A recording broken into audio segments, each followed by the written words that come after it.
Boa noite, vamos dar início a mais uma live. Vou chamar aqui a minha convidada de hoje, doutora Poliana.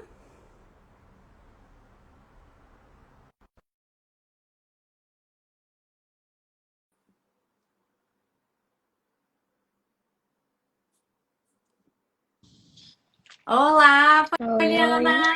boa noite. Boa noite a todos, sejam muito bem-vindos. Boa Que noite a alegria todos. ter você, Poli, aqui. Nem Sim, adianta chamar de doutora Poliana, Poli, né, amiga? Não dá. sim. Só não vou te chamar de Sá, porque eu tô no Rio, né?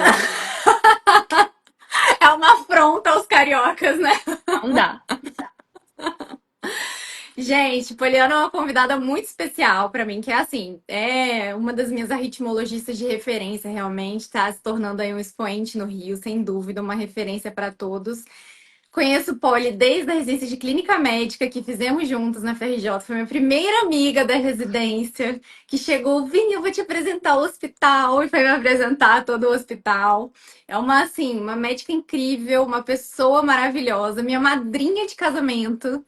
Então, estou assim, felicíssima em tê-la aqui para a gente poder conversar juntas sobre, né, mais esse tema que a gente tem em comum, que é a ritmologia, que nós duas amamos, né, Poli? Isso. E assim, é uma médica que eu tenho muito orgulho, indico muitos pacientes aí para ela, assim, super minha referência no Rio, indico de olhos fechados, cuidaria do meu coração, do coração de quem eu amo, porque é uma médica maravilhosa, uma ritmologista maravilhosa.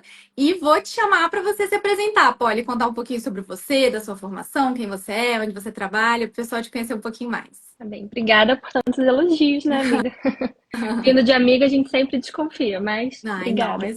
mas eu sou sincera. É uma honra estar aqui com você, que está aí se destacando, inclusive nas redes sociais, né? É, e sempre muito boa médica, enfim. Então, meu nome é Poliana, eu sou cardiologista, sou ritmologista, sou formada pela FRJ, pela UERJ, fiz minha última residência lá na FRJ. Atualmente eu sou ritmologista clínica, trabalho lá na UERJ, sou médica de lá. E minha vida basicamente é com a cardiologia e com a arritmia, principalmente ambulatório, fazendo exames, ajudo os residentes lá na UERJ, e é isso. Você está à frente do ambulatório dos exames de tilt teste também, lá na UERJ, né? Isso, eu faço exames de teste, tanto lá na UERJ quanto na minha clínica particular, e é uma área que eu quero seguir e me especializar cada vez mais. Maravilha. Quem sabe uma live sobre desautonomias também, o tilt Sim, teste, né? Mais pra frente. Mas hoje vamos falar sobre um tema que o pessoal sempre pede bastante, né? Eu acho que um ponto que pega todo mundo na emergência são as emergências cardiológicas e dentro das cardiológicas, as arritmias, sem dúvida, são um calcanhar de Aquiles para os médicos, né? As pessoas às vezes têm medo mesmo, né? Por às vezes achar que é uma coisa mais complexa do que seria. A gente cada dia mais tem algoritmos para facilitar esse manejo do paciente na emergência. Mas a gente também tem que ter muita cautela para não encaixar todo mundo naquele bloquinho e acabar cometendo alguns deslizes, né? Então, acho que por isso que vem da gente como especialistas para a gente trazer a abordagem do paciente com bradiarritmia especificamente no cenário de emergência. A gente vai comentar um pouquinho também, né, Polly, sobre bradiarritmias em alguns outros cenários, como por exemplo no atleta, no sono, só para fazer alguns diferenciais para as pessoas terem algumas ideias. Mas o nosso foco hoje aqui é para o público médico mesmo, para como você abordar e manejar esse paciente que chegou para você com uma bradiarritmia na emergência. sim. Então, O vamos. que você falou é muito importante, Sara, desculpa te interromper. As Imagina. pessoas ficam com tanto medo das arritmias, né, tanto das BRAD quanto das TAC, que às vezes paralisam quando vem um paciente com arritmia na emergência e não sabem fazer o básico, né, o mínimo. Então, a gente precisa sistematizar muito bem o que deve ser feito para que as pessoas tenham segurança em fazer o manejo inicial para que a gente possa chegar depois como especialista e fazer o que o especialista tem que fazer. Mas a gente precisa que os médicos, em geral, saibam fazer o manejo inicial desses pacientes, né? Perfeito, e não necessariamente o cardiologista, vai ser você que está ali na porta da emergência, enfim, para ter essa segurança de manejar o seu paciente. Então, vamos começar definindo o que é, né? O que é uma bradiarritmia? Quando que eu digo que um paciente tem uma bradiarritmia? Sim. Algumas referências, né, falam de bradicardia, uma frequência cardíaca abaixo de 60 batimentos por minuto. O ACLS já diz uma frequência abaixo de 50 batimentos por minuto. A gente, como ritmologista, como especialista, usa sim abaixo de 50, mas sempre individualizando também. Tem algumas pessoas que são mais bradicárticas, então a gente vai ter uma tolerância um pouco mais baixa. Mas basicamente, por guideline, uma frequência baixa de 40 batimentos por minuto, que provoca algum sintoma, né? O paciente vai estar ali tendo algum sintoma, ou vai estar tonto, vai estar cansado, vai ter um desmaio, que foi provavelmente provocado por essa frequência cardíaca mais baixa e que motivou ele a procurar a emergência. Então, esse geralmente é a história do nosso paciente que se apresenta com uma bradiarritmia. Perfeito. Então, a gente normalmente usa o corte de 50, né, para definir que o paciente está bradicárdico. E vamos lá. Às vezes, o paciente pode ter a bradicardia e ele está completamente assintomático. Às vezes foi um achado, o paciente colocou um oxímetro e viu que está bradicárdico, ou teve um sintoma transitório, que foi o que levou ele para emergência, ele chega assintomático.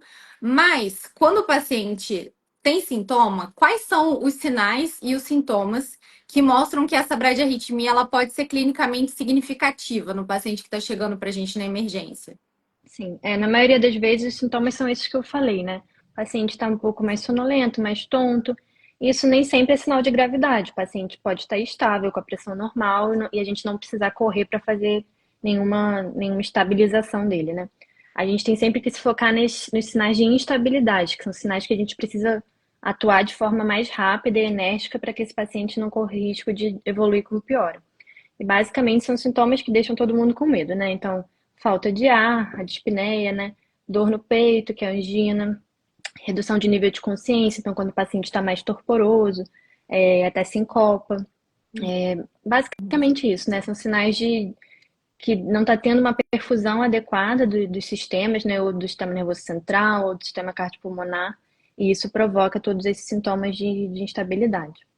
Perfeito. Uma queda da pressão arterial, né? Aquela pressão sistólica ali abaixo de 90, abaixo de... obviamente que individualizando para cada paciente, mas são sinais de que aquele corpo não conseguiu se adaptar àquela frequência mais baixa, né?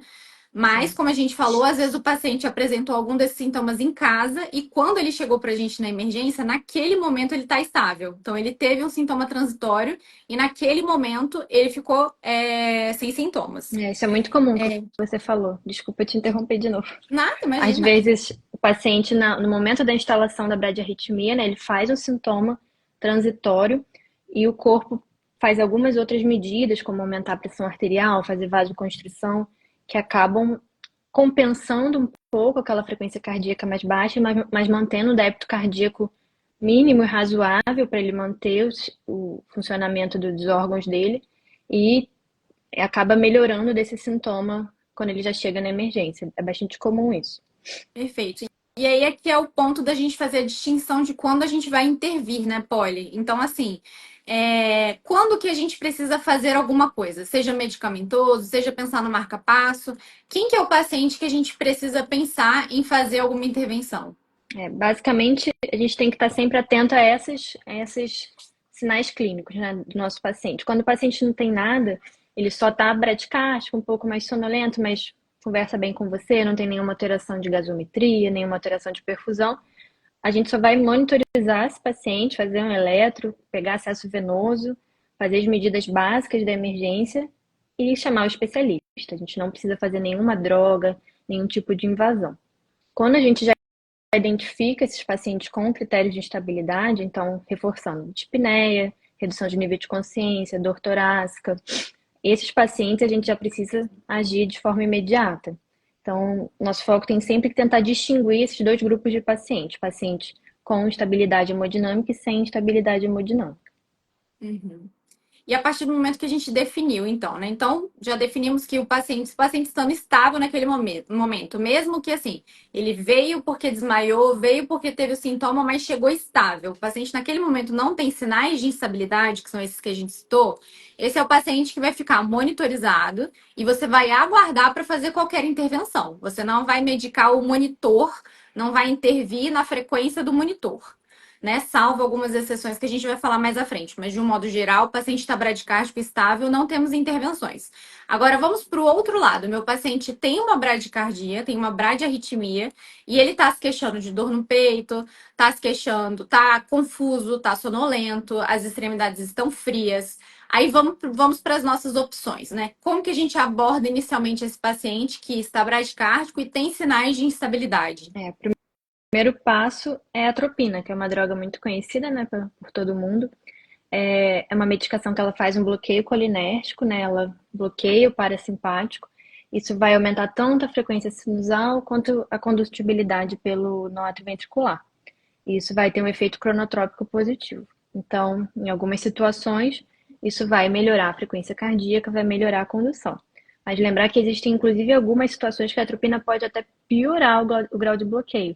Os bloqueios 2 para 1, por exemplo, são situações que você pode piorar o grau de bloqueio quando a gente faz atropina. Então, a gente brinca, né, que a gente está fazendo a atropina já pegando material para passar o marca-passo, já preparando a epinefrina, porque a gente sabe que o que a gente está fazendo ali é uma coisa transitória, que às vezes não vai melhorar. Então, a gente tem que estar pronto e se preparando para os próximos passos. Não dá para fazer e deixar o paciente para lá. A gente precisa fazer as coisas sempre pensando no que a gente vai fazer depois. Então, a atropina é sempre a primeira medicação. A gente pode fazer, ainda repetir algumas vezes, mas sempre pensando no que a gente vai fazer depois. A gente faz de 0,5 a 1 miligrama por dose, né? Pode repetir até chegar a 3 miligramas. E a gente tem outras opções, né, de aminas que a gente pode fazer. Quer falar um pouquinho sobre as outras opções de drogas que a gente pode fazer, inclusive no acesso periférico, caso a gente não queira dispor da atropina pelo motivo que for? Sim, os algoritmos, né, falam para a gente fazer ou epinefrina ou a dopamina. Epinefrina a gente tem bastante disponibilidade, né? Adrenalina. A dopamina já não é tão disponível. Apesar de não estar em algoritmo, algumas pessoas fazem dobutamina. Todos eles são medicações, todas elas são medicações que têm um efeito cronotrópico positivo. Dá para fazer isoproterenol também em algumas situações. Tudo isso também com o objetivo de melhorar a condutividade, melhorar a frequência, enquanto a gente não está pronto ainda para passar o marca-passo. Mas é o que eu estou falando. Essas drogas não são drogas que vão deixar nosso paciente totalmente estável e confortável. Geralmente a gente precisa progredir para o próximo passo. Sim, perfeito. E assim, só uma atenção, que é uma coisa que o ACLS não traz, mas que a gente, como especialista, traz para as pessoas, você já até fez um ampassão sobre isso, que são, quando a gente fala, quando a gente está de frente a bloqueios infrarricianos, gente. O que é isso? Assim, tentando simplificar a linguagem, se você pega um paciente que está com uma bradiarritmia, ele tem um QRS largo, o paciente tem um BAV Mobitus 2, que são sinais de que esse bloqueio ele é mais abaixo do feixe de His. O uso da droga ele pode piorar o bloqueio, porque você está sobreestimulando o nó sinusal num sistema de condução que ele está com um bloqueio abaixo do RIS. Então não adianta você tentar melhorar a condução pelo nó AV, porque o bloqueio é abaixo dali. Então, se você estimula, você pode piorar o grau de bloqueio. Então, esse perfil de paciente, você pegou um paciente bradicárdico com QRS largo e que está com sinais de instabilidade, é melhor que você passe direto para o próximo passo, que é o que a gente vai falar agora, que é o uso do marca-passo, do que investir na droga e ter o risco de piorar o seu grau de bloqueio e degenerar para uma arritmia mais grave, né, Polly? Sim. Assim, não é para ter medo de fazer atropina, né? Mas também não fazer atropina para todo mundo. A gente tem que pensar. Os algoritmos ajudam a gente a tomar as decisões, mas a gente não pode estar sempre dentro daquela caixa e fazer sem pensar. Então, se a gente acha que aquele paciente tem um bloqueio mais distal, mais infrarrisco, a gente chama, né? Mais distal no sistema de condução, é um paciente que talvez piore com a atropina. Então, vale a gente pensar em talvez pular essa etapa. Sim, perfeito. E aí, o próximo passo, né, que foi o paciente que teoricamente não respondeu à medicação, mas a gente sabe que se a gente precisou dispor da medicação, a gente normalmente já vai para o próximo passo mesmo, né, que é o implante no marca-passo. Vamos falar um pouquinho sobre esse próximo passo, que é o implante, né? A gente tem duas possibilidades, né? Quer falar um pouquinho sobre os tipos de marca-passo, Sim. quando que você costuma indicar mais um ou outro? A gente tem dois tipos de marca-passo na emergência, né? Todo mundo tem que saber passar, por favor. Que é o marca-passo transcutâneo e o marca-passo transvenoso. O marca-passo transcutâneo é muito mais fácil, né? Porque até o não especialista consegue instalar de forma muito rápida. Basicamente, a gente usa o desfibrilador, as pás adesivas do desfibrilador, coloca no tórax na posição que a gente já conhece da desfibrilação. E é importante a gente saber já mexer no nosso desfibrilador, né? Para que na hora que a gente estiver precisando botar o modo marca-passo, a gente saiba o que fazer. Então a gente coloca lá o modo marca-passo, girando aquele botão, E a gente vai também, como um marca-passo transvenoso, a gente vai fazer testes para avaliar qual é o limiar da energia que a gente precisa fazer para estimular o tórax do paciente. Então, não basta só colar as pás e ligar o marca-passo, a gente precisa saber usar. E é muito Uhum. importante, a gente, durante o marca-passo transcutâneo, né, quando a gente passa o marca-passo transcutâneo, a gente tem que pensar que aquelas pás que estão ali na pele estão liberando energia elétrica de alta voltagem para passar por toda a caixa torácica e chegar até o coração. Então, isso dói. Lembrar sempre que o paciente precisa estar sedado. Muitas vezes, quando o paciente chega instável, ele está torporoso, está sonolento, isso nem impacta tanto, mas na hora que a gente começa a dar frequência cardíaca para ele, o débito cardíaco aumenta, o paciente acorda e acorda com dor. Então, a gente precisa sedar bem esses pacientes para evitar que eles sintam muita dor. Uhum. Esse é o primeiro tipo de opção, né? Inclusive, eles colocam, o algoritmo coloca como opção igual às medicações de segunda linha, a epinefrina e a dopamina. E Ele coloca o como que a marca-passo transcutâneo. gente, como que a gente seta o limiar? Já que a gente está falando para o médico que vai se deparar com isso, né? Como é que você seta o limiar no marca-passo transcutâneo? Geralmente, quando você liga a função marca-passo, né? Ele já começa com uma energia que é a preset ali do desfibrilador. E a Uhum. gente tem que ficar vendo se aquela energia que a gente está dando consegue gerar o QRS, né? Fazer a captura do ventrículo e gerar um batimento cardíaco. Então, importante falar também que eu não falei, que o paciente precisa estar com os eletrodos do desfibrilador grudados no peito dele, não é só os eletrodos Do do monitor marca-passo. cardíaco. Ele tem que estar com os eletrodos do desfibrilador. E aí, conforme a gente vai vendo se está tendo captura, se não tiver, a gente vai aumentando a energia até achar o momento em que essa energia consegue capturar e gerar QRS, gerar batimento cardíaco. Depois disso, a gente sempre deixa uma energia um pouco acima do que a gente encontrou como Uhum. segurança. E a frequência, a gente vai setar uma frequência que a gente considera adequada, né? Uhum. Geralmente 70, 80, vai depender da necessidade do paciente. Perfeito. E a questão da sedação, né, gente? É sempre o mínimo necessário para que o paciente fique confortável. Então, isso não quer dizer que você necessariamente vai entubar o paciente, mas às vezes é necessário. Às vezes a sedação que você precisa usar para que você consiga manter o marca-passo transcutâneo funcionando vai ser um nível de sedação que o paciente não consegue ter proteção de via aérea, por exemplo. Então, é um manejo fino. Você vai usar as drogas que você usaria, por exemplo, para fazer uma cardioversão elétrica. Então, pode usar midazolam, pode usar fentanil, pode usar propofol, todo o arsenal que você tem na emergência, né? E aí você vai titulando essa dose para que o paciente não tenha dor. Se ele conseguir manter proteção de via aérea e tudo mais com aquele nível de sedação, ótimo. Se não, em algumas vezes a sedação precisa ser mais profunda e você acaba precisando entubar o paciente e deixar com uma sedação mais profunda, com marca-passo transcutâneo, até que possa ser instalado definitivo ou que aquela causa seja, para a bradiarritmia, seja revertida quando forem causas reversíveis. E o marca-passo transvenoso? Como que se passa? Você dá preferência para o marca-passo transvenoso em relação ao transcutâneo? Eu, particularmente, prefiro passar o marca-passo transvenoso. Mas a gente sabe que tem situações que é tão corrido, o paciente está tão instável que não dá tempo de passar o transvenoso, então a gente passa o transcutâneo para ter uma certa segurança e logo depois a gente faz a passagem do transvenoso. Lembrar que o transvenoso precisa de uma punção venosa profunda, né? Então geralmente a gente dá preferência ali na veia jugular direita. A veia subclave esquerda também pode ser usada, mas é um lugar que a gente não gosta de usar porque vai ser um lugar que vai ser colocado marca-passo definitivo depois. Então, de preferência, veia jugular direita. E aí a gente vai primeiro passar a bainha com uma punção pela técnica de Seldinger, que todo mundo já conhece. E depois a gente vai passar o próprio eletrodo do marca-passo.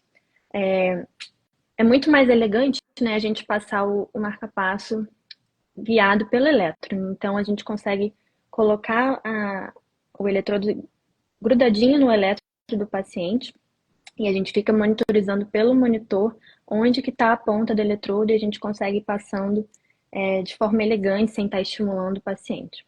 Mas a gente sabe que naquela correria da emergência, né, muitas vezes a gente não consegue fazer tudo com calma, então existe a possibilidade da gente passar já com o marca-passo ligado e a gente ir posicionando até conseguir capturar o ventrículo. A gente tem essas duas opções. Uhum. E uma opção ainda melhor é a gente poder passar em hemodinâmica, né, que a gente consegue fazer guiado por radioscopia, vendo exatamente onde está a ponta do eletrodo, para a gente posicionar de forma ideal ali o marca-passo. Também dá Uhum. para fazer guiado por eco, quando a gente tem a disponibilidade do aparelho, sempre tentando ter mais segurança, né? Então, todas essas formas são possíveis, a gente sempre tenta escolher a forma mais segura para passar o marca-passo. E geralmente esse tipo de marca-passo a gente consegue deixar por um período mais prolongado que o transcutâneo. Então é a melhor opção quando a gente sabe fazer, né? E quando a gente pode fazer. Perfeito. E aí, depois que a gente fez a instalação do marca-passo transvenoso, do mesmo jeito que a gente faz com o transcutâneo, do mesmo jeito que a gente faz com o definitivo, que eu fiz um vídeo aí mostrando algumas avaliações do marca-passo definitivo, você precisa fazer os testes do marca-passo também, que devem ser feitos diariamente enquanto o paciente estiver usando o dispositivo, né? Que são o teste de sensibilidade e o teste da captura. Então, você quer falar um pouquinho sobre passamos, instalamos, idealmente ali com pela hemodinâmica, acaba que não vai ser o médico de emergência que vai passar, né? Mas pensando que foi na emergência e que foi ali, você teve um eco para te ajudar a guiar, que é sempre bom, né? Lembrar que é um procedimento que não está isento de riscos, né? A gente tem risco de perfuração e tudo, então quanto mais minado de suporte, de monitorizações você tiver, melhor. Então, tendo um eco ali junto para te ajudar seria o ideal. Mas passamos, fixamos, o marca-passo está ali no ventrículo direito, fixado direitinho, e agora a gente já viu que ele estimula, mas a gente precisa checar os limiares. Como que a gente faz esses testes? Como que o médico faz esses testes na emergência? Sim. Lembrar sempre que a gente tem aquela caixinha, né? Que é o gerador do marca-passo transvenoso. Cada hospital tem uma marca diferente, mas basicamente eles vão ter as mesmas opções para a gente setar, né? Então, a primeira opção que a gente vai ter é o modo. Geralmente a gente vai botar no modo VVI, DDI, pode botar no DDD também. Isso eu acho que talvez não vale a pena a gente explicar os modos agora, né? Bota Mas, VVI que não tem erro. bota Você vai estar VVI. no ventrículo. É. Tem alguns geradores que tem a opção de botar cabo no átrio também, mas essa linha do átrio você vai ignorar, porque Uhum. isso só vale para eletrodos que estão também no átrio, geralmente pós-operatório de cardíaca. Depois disso, tem a linha da frequência cardíaca, então a gente consegue escolher bem qual é a frequência cardíaca que a gente vai colocar o paciente. Como eu disse, depende muito do nosso objetivo. Pacientes que estão infectados, que precisam de um débito cardíaco mais alto, a gente vai botar uma frequência maior. Pacientes estáveis, teoricamente, a gente consegue manter uma frequência mais baixa, em torno de 60, 70, por aí. E depois disso, a gente vai fazer os testes, como a Sara estava perguntando, né? O teste mais importante para a gente fazer é o teste de limiar, que é basicamente quanto de energia a gente precisa estimular o coração através daquele marca-passo para que esse estímulo gere captura. O que é a captura? É gerar o batimento cardíaco, fazer com que o ventrículo forme o QRS e contraia. Então, a gente precisa saber qual é a energia mínima que faz isso. Esse é o nosso limiar de estimulação. Então, a gente precisa, basicamente, deixar numa frequência cardíaca que o marca-passo esteja estimulando e diminuindo progressivamente, de forma lenta, a nossa força de estimulação, né, nossa voltagem, até chegar no momento que vai ter a perda, que a gente fala, que é o momento em que a nossa estimulação não gera essa captura. Esse é o nosso limiar de estimulação. E aí, geralmente a gente não deixa ali no limiar, né? A gente aumenta para poder ter alguma segurança. A gente pode aumentar para duas vezes mais um, cada um tem suas preferências, né?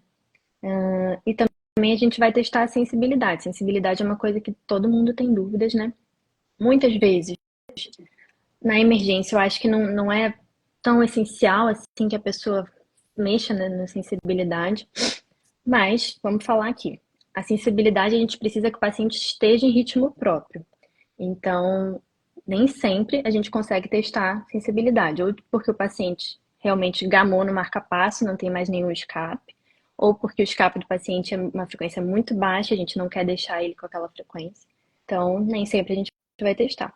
Mas para testar, a gente vai deixar o paciente na frequência que ele está, na frequência própria dele, e vai mexendo na sensibilidade até que o marca-passo pare de sentir aquele QRS, de se inibir por aquele QRS próprio do paciente. Aí vai começar a estimular, independente do QRS do paciente.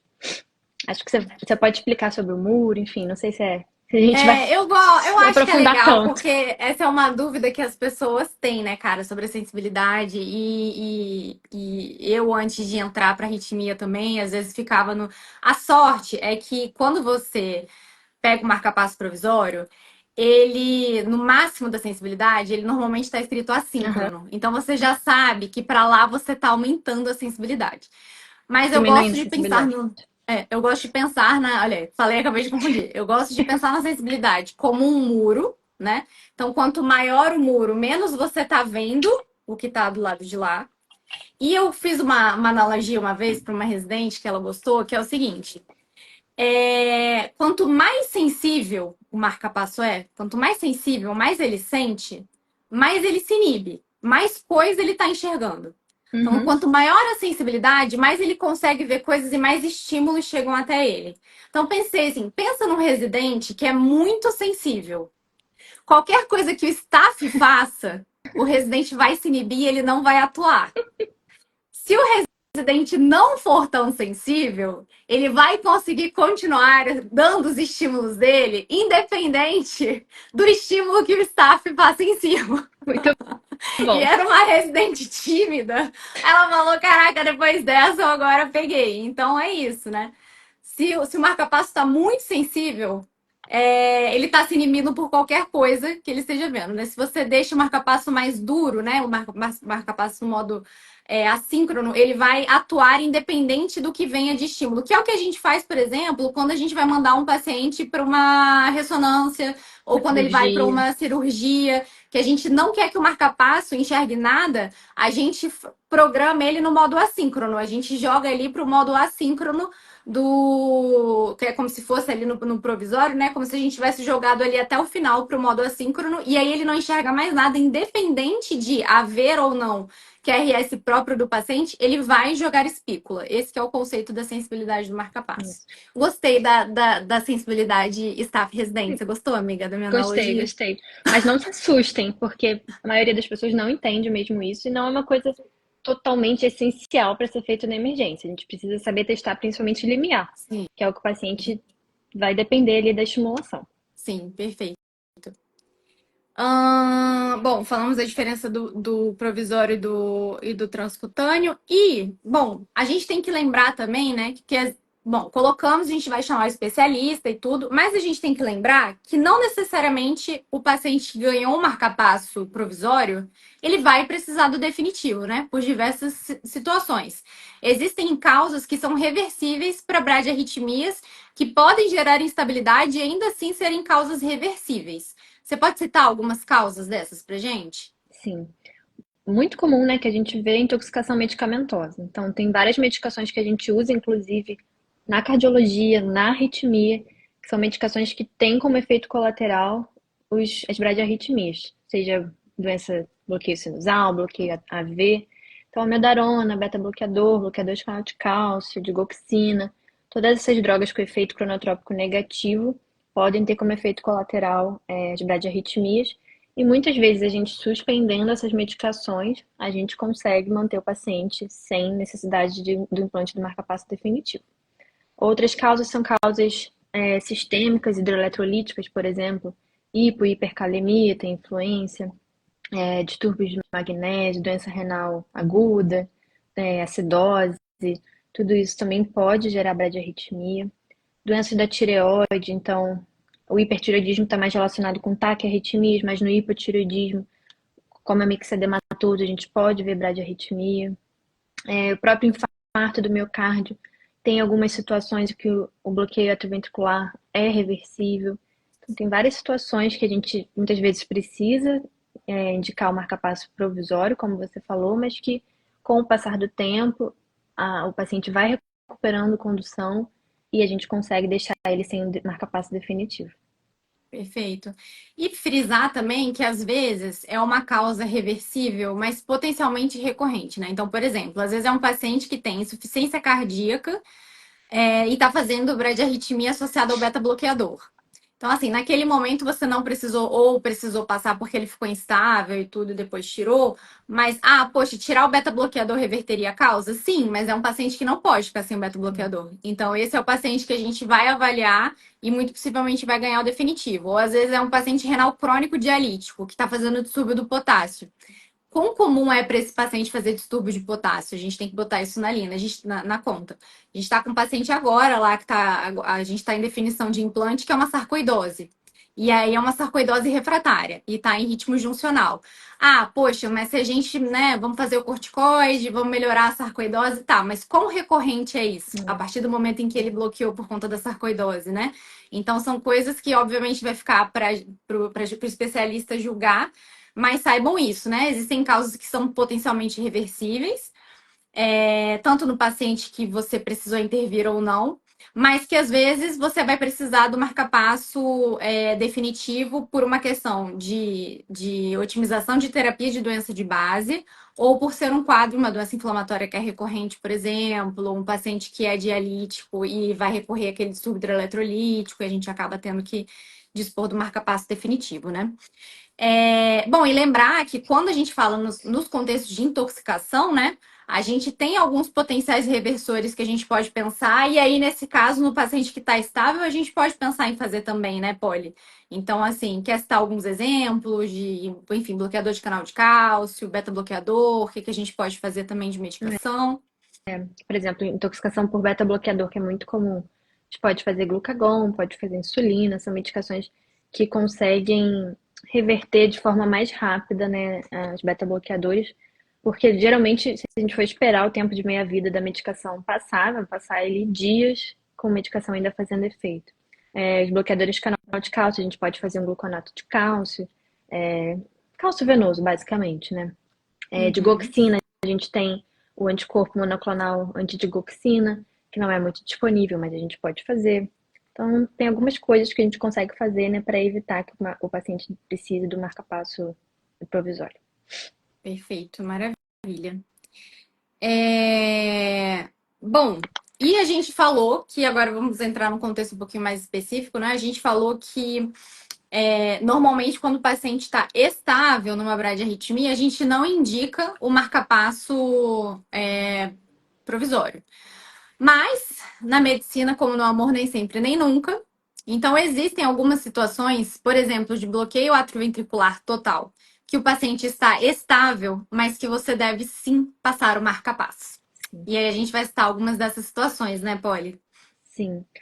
Lembrar que a causa principal de morte súbita no paciente que se apresenta para gente com BAVT não é sistolia. O paciente que tem a sistolia, ele morre na hora que abre o BAVT, ele não vai chegar na emergência para gente. Uhum. Então, esse paciente provavelmente não vai fazer sistolia como causa de morte súbita na emergência.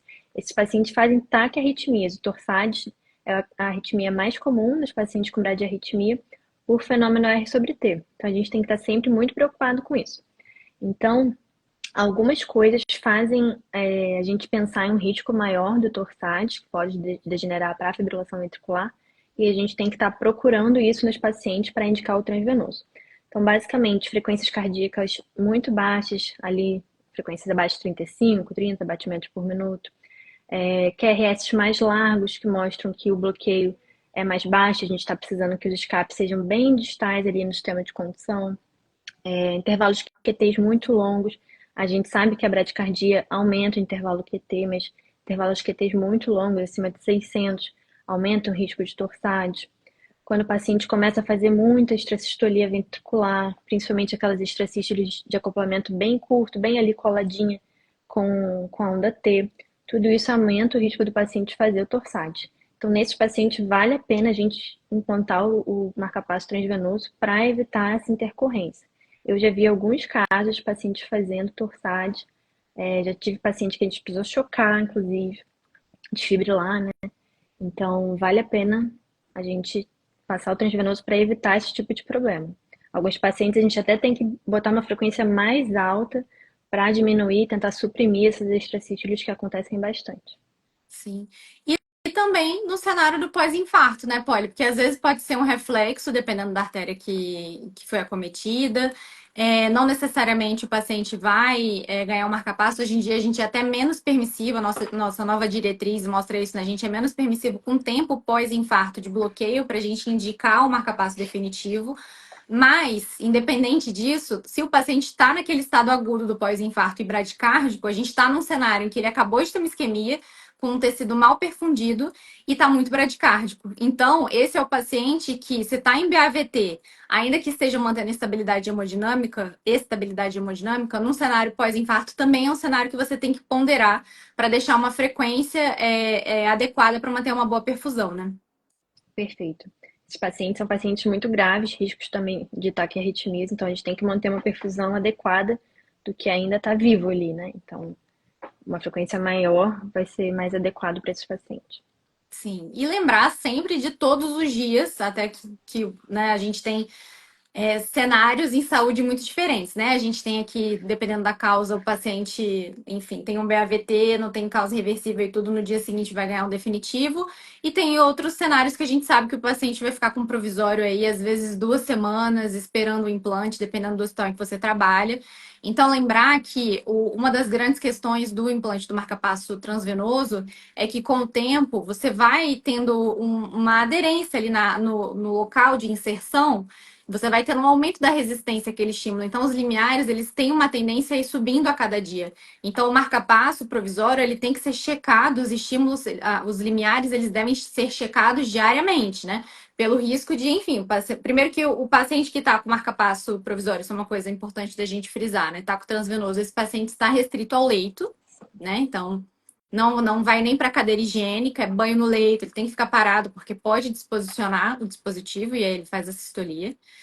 E é um dispositivo que tem que ser checado diariamente, né? Todos os dias a gente checar o limiar até que, ou tanto para você avaliar se ele recuperou o ritmo, porque às vezes ele recuperou um pouquinho mais bradicárdico, você está ali mantendo o estímulo e o paciente já conseguiria estar de boa no ritmo dele, quanto para avaliar se o seu limiar de energia está subindo e até um ponto que às vezes você precisa, inclusive, trocar o seu marca-passo provisório se você não tem perspectiva de um implante de um definitivo num breve intervalo de tempo. Então, o marca-passo a gente tem que saber indicar e tem que saber cuidar do dispositivo também, né? Exato. Lembrar sempre de risco de infecção. O ideal é que a gente não fique muito tempo com marca-passo transvenoso. É um dispositivo que está ali dentro das cavidades direitas, aumenta o risco de endocardite. Então, tem que tomar muito cuidado ali com a manipulação do dispositivo e tirar o mais rápido possível. Sim. E a gente sempre, é claro que assim, né? Se o paciente tem indicação, tem indicação. Mas o cenário ideal é sempre que, se o paciente precisa do definitivo, que ele vá sem o provisório. Porque, querendo ou não, é um sítio venoso que você está utilizando, né? Com todos os riscos ali de infecção, de perfuração. E é um paciente que você pode suprimir totalmente o pouco escape que ele ainda tem. Então, você torna um paciente totalmente dependente daquele pace, né? Então, a gente fica com essa preocupação de, a partir do momento que você passou o marca-passo provisório, é meio que uma bomba relógio, né? Você começa a contar uma corrida contra o tempo para que você instale o definitivo quando ele tem indicação do definitivo, né? Então, saber ter atenção a, a essas questões. Bom, falamos, acho que a gente fez uma boa abordagem dessa inicial, né? Dessa questão de quando chega para o não especialista na emergência, a bradiarritmia. E vamos diferenciar um pouquinho, porque às vezes a pessoa chega na emergência por algum outro motivo e vê que está bradicárdico na emergência. E existem algumas condições fisiológicas que fazem com que a pessoa seja bradicárdica, né?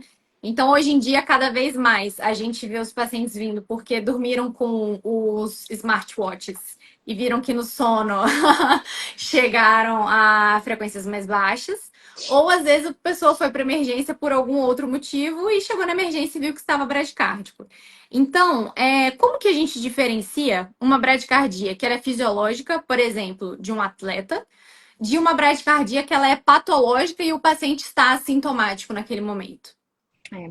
Como você falou, uma das causas mais comuns de bradicardia em pacientes saudáveis são os pacientes atletas, né? Então, eles têm uma vagotonia, né? Eles têm um predomínio vagal de base e isso faz com que a frequência cardíaca deles seja mais baixa.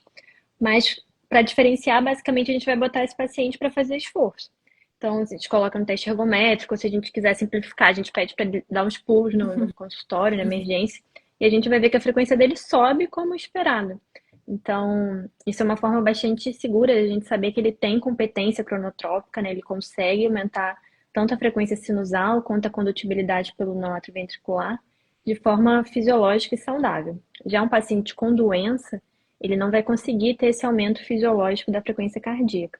Ou ele vai ter um nó sinusal doente, que ele não vai conseguir aumentar a frequência de acordo com a demanda dele, ou ele vai ter um nó atrioventricular que em algum momento, de acordo com o aumento da frequência sinusal, ele vai começar a bloquear. Então, é uma forma fácil, né, da gente conseguir fazer essa diferenciação. E você falou sobre a questão do sono, né? Realmente é uma questão muito comum. Antes a gente vinha com Holter, né? As pessoas preocupadas com a frequência mínima no sono. Hoje, mais comum ainda com relógio. Mas a gente sabe que no sono, a gente tem também uma ativação vagal desse nervo que dá um relaxamento, né? A gente diminui pressão arterial, diminui frequência cardíaca durante o sono. E isso é fisiológico. A gente pode ter frequências mais baixas, inclusive abaixo de 40 durante o sono, e isso não representa nenhuma doença. Tem algumas outras doenças que também estão relacionadas a arritmias do sono, como a apneia do sono. Então, de acordo com cada caso, a gente vai investigar se precisa investigar essa doença. Mas, basicamente, na população em geral, é normal a frequência baixar durante o sono. Normal, esperado, né? E assim, o indício a mais também é o próprio QRS, né? Então, assim, se a gente está frente a um paciente que, pô, você vê que ele já tem um bloqueio de ramo, é um QRS mais largo, é um paciente mais idoso, enfim, aí você já começa a suspeitar que talvez aquela bradicardia não seja tão inocente assim, né? E eu acho que a apneia do sono é um tema que a gente em arritmia vem trazendo cada vez mais e que a gente espera que a gente conscientize tanto os pacientes quanto os médicos não especialistas da importância de você procurar ativamente a apneia do sono, né? Que ela pode ser uma causa isolada de arritmias, tanto de fibrilação atrial quanto de bradiarritmias, quanto é uma causa de dificultar o tratamento e controle de arritmias já estabelecidas, né? Então, às vezes, a gente vê muito router de check-up, né? Enfim, não vamos entrar nesse mérito, mas fez aquele check-up no paciente lá dos seus 60 anos e vê que ele ficou mais bradicárdico durante a noite, fez um bloqueio que te deixou um pouquinho incomodado. Pesquisa a apneia do sono, sabe? Frequentemente você vai achar, e aí você tratando a apneia, você melhora essa bradicardia, esse bloqueio que acabou te preocupando durante o sono e que, na verdade, só refletia esse distúrbio do sono mesmo do paciente e não um distúrbio de condução primário, né? Sim. Uma outra coisa só para lembrar. Pacientes que fazem muita extracistolia, né? Tanto extracistolia ventricular quanto supraventricular. Principalmente paciente bigeminismo, né? Que é aquela alternância do ritmo sinusal com extrasístole. Geralmente, a extrasístole não gera débito cardíaco suficiente para ter curva de pulso nos dispositivos mais periféricos. Então, principalmente oxímetro, aparelho de pressão de punho. Então, é muito comum no consultório, na emergência, o paciente mediu frequência cardíaca no oxímetro, viu que a frequência estava 30. E aí chega na emergência, monitoriza o coração e vê que, na verdade, a frequência era o dobro disso, era 60. E, na verdade, o paciente estava em bigeminismo. Então, isso é muito comum de não especialistas verem uma frequência assim mais baixa, tirarem o beta-bloqueador, que na verdade é uma medicação que a gente tem que fazer nesse doente, mas na verdade o paciente não está bradicárdico, é uma bradicardia falsa. Então, vejam com calma esses pacientes. O paciente está bem, não parece estar com aquela frequência cardíaca, faz um eletro dele, vê o que está acontecendo, se não pode ser outra coisa. Ausculta, né? Vê se tá Escuta, batendo. pois é. Né? Exato. Enfim. Mas perfeita colocação. E é isso. E aí tira o remédio que justamente iria resolver aquele caso, né? Bom, aqui já falamos com a abordagem inicial para pacientes com bradiarritmia secundária e infarto. Conversamos, né, que, enfim, às vezes pode ser só uma conduta expectante, a depender da frequência cardíaca, né? Mas se tiver com uma frequência mais baixa, frequência abaixo de 50, já considerar passar ou realmente marca-passo provisório, lembrando que o doente está frente a uma isquemia aguda, né? E tratar a causa de base, né? O paciente Abrir a precisa ser artéria. reperfundido, tem que abrir a artéria. Abre a artéria.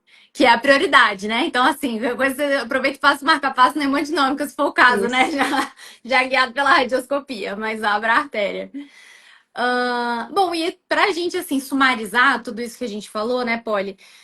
Que você acha que, assim, que são os principais desafios e os erros mais comuns do manejo da bradiarritmia na emergência? Sumarizando tudo que a gente falou, o que você acha que o não especialista, o não cardiologista mais esbarra no manejo da bradiarritmia na emergência?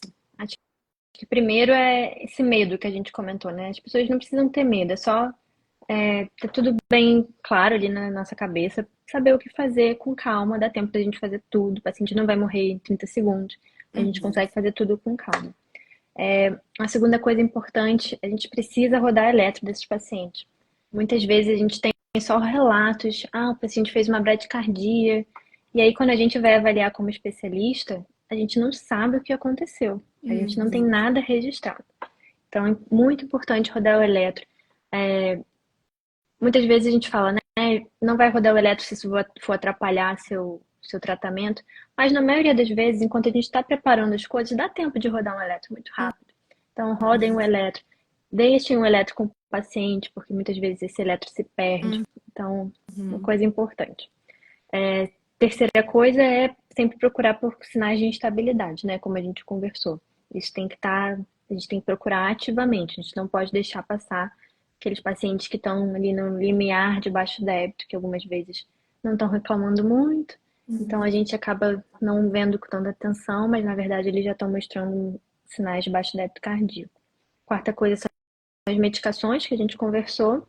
E por último, saber passar o marca-passo. Mesmo que você só saiba passar o transcutâneo, você precisa ter alguma experiência, saber mexer ali nos dispositivos que você tem à sua disposição, para você não passar nenhum perrengue ali na situação de urgência.